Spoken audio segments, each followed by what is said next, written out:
65% आबादी पर नशे की नजर। ये मैंने क्यों लिखा है? भारत में 65% आबादी युवाओं की है और देश के दुश्मन इन्हीं युवाओं पर नजर गड़ा रहे हैं, निशाने पर ले रहे हैं। वो चाहते हैं कि युवाओं को वो अपने रास्ते से भटका दें। अगर कोई अच्छा कार्य कर रहा है तो उसे भटका दें। उससे हमारे देश को नुकसान तो होगा ही, साथ ही साथ आपको भी नुकसान होगा। आप कह रहे होंगे हमें क्यों होगा? क्योंकि अगर आपके घर में युवा हैं तो यह खबर आपको जरूर देखनी ही चाहिए, क्योंकि देश के युवकों को बर्बाद करने के लिए नशे का जहर फैलाया जा रहा है देश में। छोटा मोटा नशा नहीं, ऐसा नशा जिसकी लत लग जाती है, जो छूटता नहीं है। आपने देखा होगा फिल्मों में। और अगर इस जहर का दंश हमारे युवाओं को लग गया ना तो हमारा देश ठीक ढंग से चल पाएगा, क्योंकि युवाओं के हाथ में शक्ति है, तो हमारा देश पीछे चला जाएगा। क्योंकि देश का युवा बहुत कुछ कर सकता है, मैं बार बार कह रहा हूं आपसे, लेकिन ये नशे में धकेल रहे हैं लोग। और ये गैंग जो है देश के दुश्मनों का है, उन्हें बाहर लाने की जिम्मेदारी हमारी और आपकी है। और मैं बार बार आपसे कहता हूं कि सब कुछ आपके आसपास हो रहा है, आपको सिर्फ देखना है, मुझे बताना है।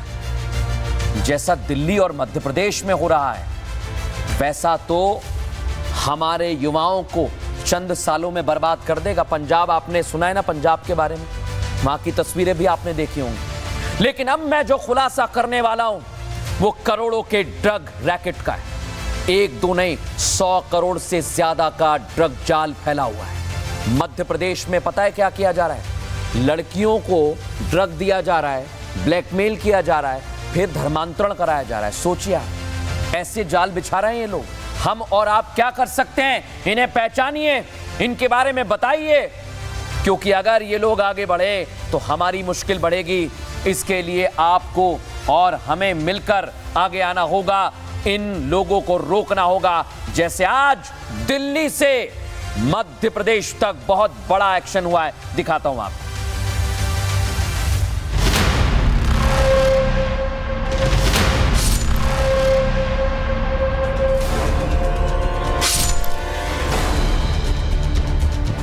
फिल्मी स्टाइल में धरपकड़,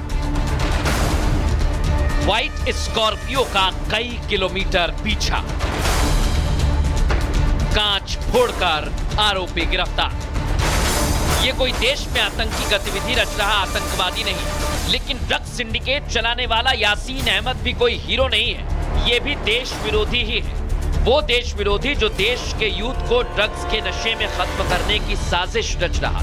पुलिस ने यासीन को एमडी ड्रग और अवैध पिस्टल के साथ गिरफ्तार किया, लेकिन जब जांच आगे बढ़ी तो खुलासे पर खुलासे होते चले गए और बड़ी साजिश का भांडाफोड़ हुआ। पता चला कि यासीन मध्य प्रदेश में छांगुर वाला मॉडल चला रहा था। हिंदू लड़कियों को टारगेट करने और उनका धर्म परिवर्तन कराने के लिए ड्रग्स का सहारा लिया जाता। ड्रग का इस्तेमाल लड़कियों के शोषण, ब्लैकमेलिंग और फिर धर्मांतरण के लिए हो रहा था। आरोपी यासीन अहमद डीजे और पूल पार्टी अरेंज करता था, लड़कियों में एमडी ड्रग की लत लगवाता था।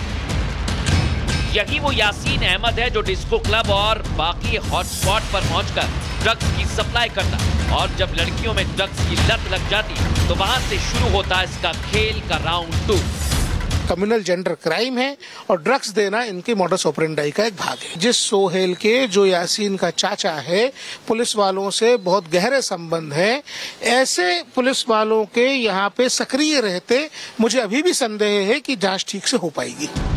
एनएचआरसी सदस्य का दावा है कि ये सारा खेल एक निजी कॉलेज से शुरू हुआ और यूथ पॉइंट तक जा पहुंचा। आरोप है कि लड़कियों को पहले प्यार के जाल में फंसाया, फिर उन्हें ड्रग्स की लत देकर अश्लील वीडियो बनाए और ब्लैकमेल कर धर्म परिवर्तन के लिए मजबूर किया। इसमें कई पुलिसकर्मियों और अधिकारियों के भी आरोपियों से मिले रहने का आरोप लग रहा है, जबकि क्राइम ब्रांच का कहना है कि इस मामले की हर एंगल से जांच की जा रही है। अपराध में कोई भी लिप्त होगा, किसी धारा में होगा, जिस भी एंगल पे आएगा, बिल्कुल सख्त कार्रवाई होगी। जो पीड़ित हुआ है उसके साथ तो घटना, उसकी जानकारी होगी, वो स्वयं सामने आए, उसकी निजता को, गोपनीयता को ध्यान में रखते हुए कार्रवाई किया जाएगा, उसे पर्याप्त संरक्षण और सुरक्षा दी जाएगी। पुलिस ने ड्रग तस्कर यासीन के खिलाफ छेड़छाड़ और जबरन शारीरिक संबंध बनाने के मामले में एफआईआर दर्ज कर ली है। साथ ही पुलिस यासीन के मोबाइल से मिले वीडियो के आधार पर प्रताड़ित युवक और युवतियों से भी संपर्क साधने की कोशिश कर रही है। अब इस मामले ने सियासी तूल पकड़ लिया। बीजेपी से सरकार की सख्ती का नतीजा बता रही है, तो कांग्रेस ने इस पर सियासी तीर छोड़े। नशा और अवैध जो तस्करी नशे का काम कारोबार कर रहे हैं, इनके खिलाफ सख्त कार्रवाई हो, इस दिशा में हमारी सरकार कठोर से कठोर कार्रवाई लगातार कर रही है। जांच करे, प्रशासन क्यों चुप बैठा है? संभाग आयुक्त को और कमिश्नर को चाहिए इस पे एक अच्छी टीम बनाए, एसआईटी गठित करके अच्छी जांच करे, जितने सबको बंद करो। यूपी के बाद मध्य प्रदेश और अब दिल्ली में भी पुलिस की स्पेशल सेल ने अवैध हथियार और फेक करेंसी का भांडाफोड़ कर दिया है। पुलिस ने 100 करोड़ रुपए के एक बड़े इंटरनेशनल ड्रग सिंडिकेट का खुलासा किया है। यह नेटवर्क भारत में एक फूड डिलीवरी ऐप जैसे सिस्टम से ड्रग की होम डिलीवरी कर रहा था। इस गैंग को नाइजीरिया का एक ड्रग किंगपिन चला रहा था, जो भारत में अपने लोगों के जरिए ड्रग्स की सप्लाई करवाता। दिल्ली पुलिस की क्राइम ब्रांच ने इस मामले में 5 नाइजीरिया के युवकों को गिरफ्तार किया है। जो ड्रग पुलिस ने बरामद की, उसकी कीमत इंटरनेशनल मार्केट में 100 करोड़ से ज्यादा है। पुलिस को इस गैंग के पास से 4,10,000 की फेक करेंसी भी मिली। भारत के यूथ को ड्रग्स की लत में फंसाकर बड़ी साजिश रची जा रही है। वहीं कहीं लड़कियों को मोहरा बनाया जा रहा है, तो कहीं ड्रग्स की सप्लाई कर देश के नौजवानों को बर्बाद किया जा रहा है। नौजवान ही तो देश की रीढ़ होते हैं, यही खत्म हो जाएंगे तो देश कैसे खड़ा होगा। इसलिए विदेशी जमीन पर बैठे साजिशकर्ता निशाने पर ले रहे हैं भारत के यूथ को। देश को बचाना है तो अपने नौजवानों को इस जाल में फंसने से रोकना होगा।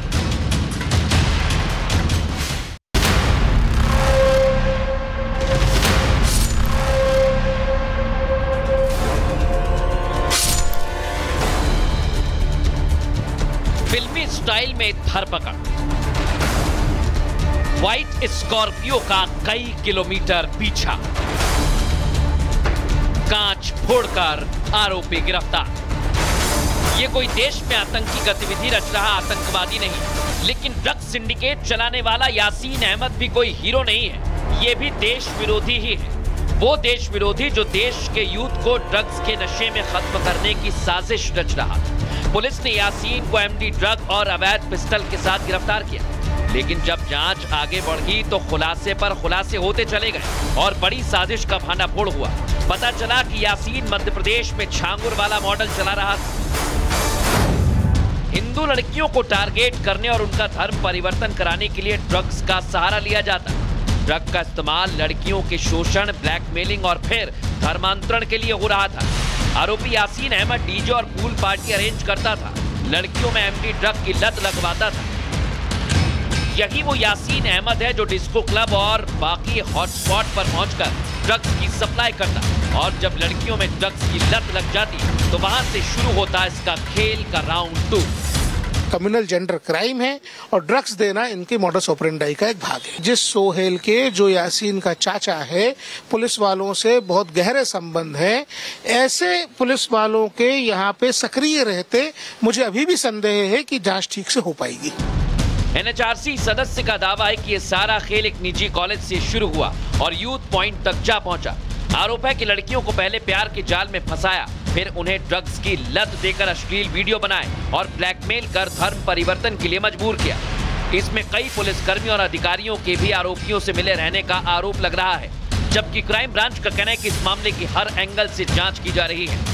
अपराध में कोई भी लिप्त होगा, किसी धारा में होगा, जिस भी एंगल पे आएगा, बिल्कुल सख्त कार्रवाई होगी। जो पीड़ित हुआ है उसके साथ तो घटना उसकी जानकारी होगी, वो स्वयं सामने आए, उसकी निजता को, गोपनीयता को ध्यान में रखते हुए कार्रवाई किया जाएगा, उसे पर्याप्त संरक्षण और सुरक्षा दी जाएगी। पुलिस ने ड्रग तस्कर यासीन के खिलाफ छेड़छाड़ और जबरन शारीरिक संबंध बनाने के मामले में एफआईआर दर्ज कर ली है। साथ ही पुलिस यासीन के मोबाइल से मिले वीडियो के आधार पर प्रताड़ित युवक और युवतियों से भी संपर्क साधने की कोशिश कर रही है। अब इस मामले ने सियासी तूल पकड़ लिया। बीजेपी से सरकार की सख्ती का नतीजा बता रही है, तो कांग्रेस ने इस पर सियासी तीर छोड़े।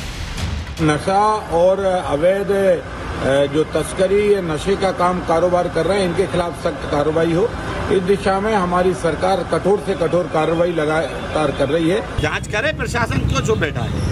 संभाग आयुक्त को और कमिश्नर को चाहिए इस पे एक अच्छी टीम बनाए, एसआईटी गठित करके अच्छी जांच करे, जितने सबको बंद करो। यूपी के बाद मध्य प्रदेश और अब दिल्ली में भी पुलिस की स्पेशल सेल ने अवैध हथियार और फेक करेंसी का भांडाफोड़ कर दिया है। पुलिस ने 100 करोड़ रुपए के एक बड़े इंटरनेशनल ड्रग सिंडिकेट का खुलासा किया है। यह नेटवर्क भारत में एक फूड डिलीवरी ऐप जैसे सिस्टम से ड्रग की होम डिलीवरी कर रहा था। इस गैंग को नाइजीरिया का एक ड्रग किंगपिन चला रहा था, जो भारत में अपने लोगों के जरिए ड्रग्स की सप्लाई करवाता। दिल्ली पुलिस की क्राइम ब्रांच ने इस मामले में 5 नाइजीरिया के युवकों को गिरफ्तार किया है।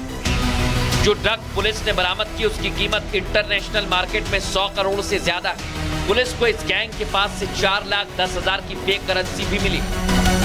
भारत के यूथ को ड्रग्स की लत में फंसाकर बड़ी साजिश रची जा रही है। वहीं कहीं लड़कियों को मोहरा बनाया जा रहा है, तो कहीं ड्रग्स की सप्लाई कर देश के नौजवानों को बर्बाद किया जा रहा है। नौजवान ही तो देश की रीढ़ होते हैं, यही खत्म हो जाएंगे तो देश कैसे खड़ा होगा। इसलिए विदेशी जमीन पर बैठे साजिशकर्ता निशाने पर ले रहे हैं भारत के यूथ को। देश को बचाना है तो अपने नौजवानों को इस जाल में फंसने से रोकना होगा। देखिए, रोकना तो होगा, और इसलिए मैं बार बार कहता हूं कि आपको और हमें चौकन्ना रहना होगा। अपने घर में अगर युवा हैं तो उनसे बात भी करनी होगी।